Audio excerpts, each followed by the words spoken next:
Mina tundo jile e inkodo we mame boto gan podo gan hoito e wa azani alonu zo atoro to mitome po yeme ime lu ni nu kontoni alonu zo atoro bene to mitome le yo soti to odute lo dan don alonu zo atoro mi doni komiton we mame lo na so homo oyona e de mele yo nu wale koton dion e do azan oji boti nu ye kan mon koton me mina tundo me jile o meda ho sianu o germain e inu kontoni azohwe sianu gloire à Dieu et do vacanto home lo yin o gan ni panneau solaire sin aleji do po minatundo mejile e blotiton do e home sin azanji lo gbon e yin mima do poropo aton e do akpromisrete sin o kamele do poropo e gbon lobo pon de nuwa e do nukon igbe e be sin arrondissement vacantomen lo pon de nuwa e do fine de tovile e tongbe de dagbe de me e pon de nuwa le e do fine ko sin fine lo wayi arrondissement central akpromisrete ton loyi arrondissement Gomesota Katagon podo o zungbomekpo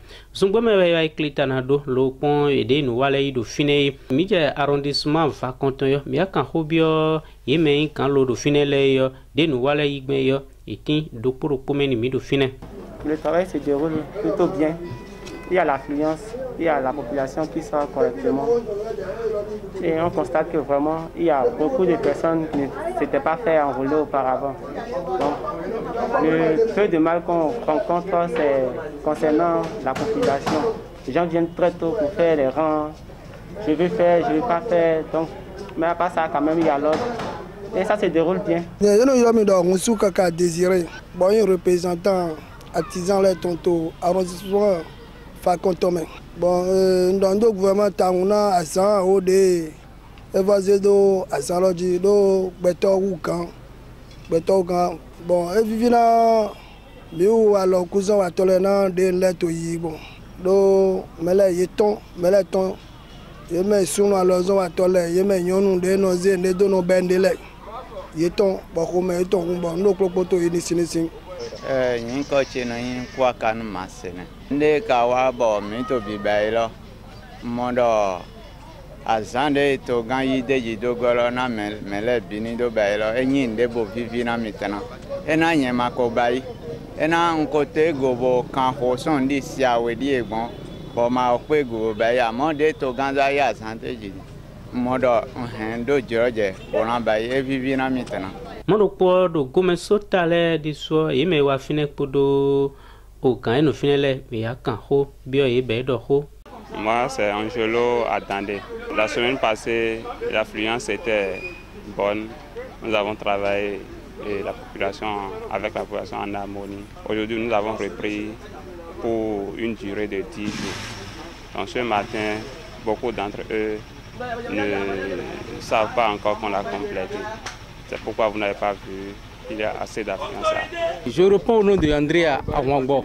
Quand les artisans viennent, on les accueille, on les explique de quoi il s'agit.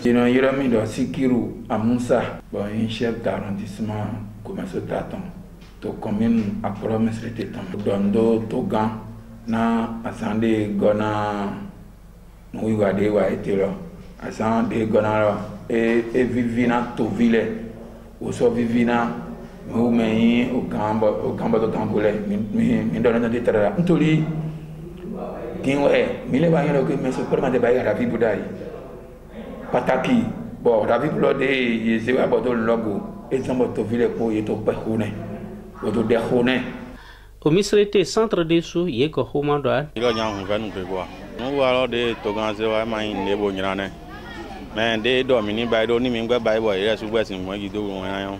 Yomi Ramos à Touboui. Augmentation du jour là, vraiment je suis très content, ému parce que il est temps pour que les artisans aussi se prennent au sérieux comme l'État a voulu.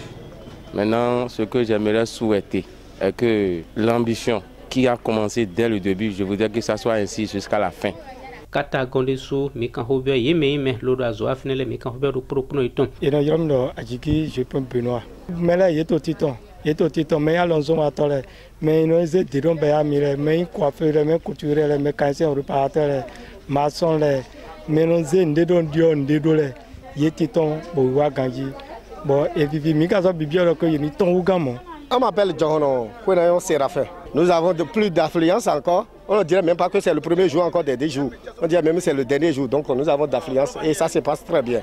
Loa miai zungbome bon meraho e huazani alors nous atole bi huido akplo mislete sin quand même meraho Marcelin mi ya kan hobero benjile ne kamon wa gbenji home hunwe ton e desu edo. Drom do kusi kende Marcelin. Mbai président collectif commune akplo mislete ton. Yeme alors nous on ato mislete ton laisse nous comptons enyi. Mika dobe azon hena akpa tintande mi ba ibodo basi azan o. Vraiment, mais là, il est temps gris.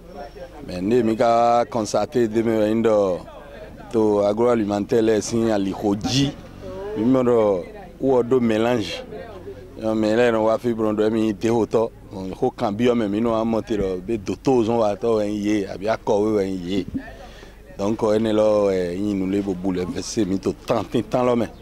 Mais pour aider à faire une solution à l'onzon à tole pas quoi il do kunde we ma de do hiaro azon le wa to yin nubo to mi do yi azon wa to yi ni sin kaka jeti don do gouvernement tang to taji ministre mi ton artisanat mi don do na gbe yi na o kan mi ton lesin o hodido bodo so gan do azan ji do ko na me ndo monde pe me le pogobo yi. On m'appelle Dossou Mathurin. Ce matin, qu'est-ce qu'on a fait? On a constaté que, ou bien peut-être ils ont attendu, on a augmenté de 10 jours et il y a pas d'affluence comme le samedi.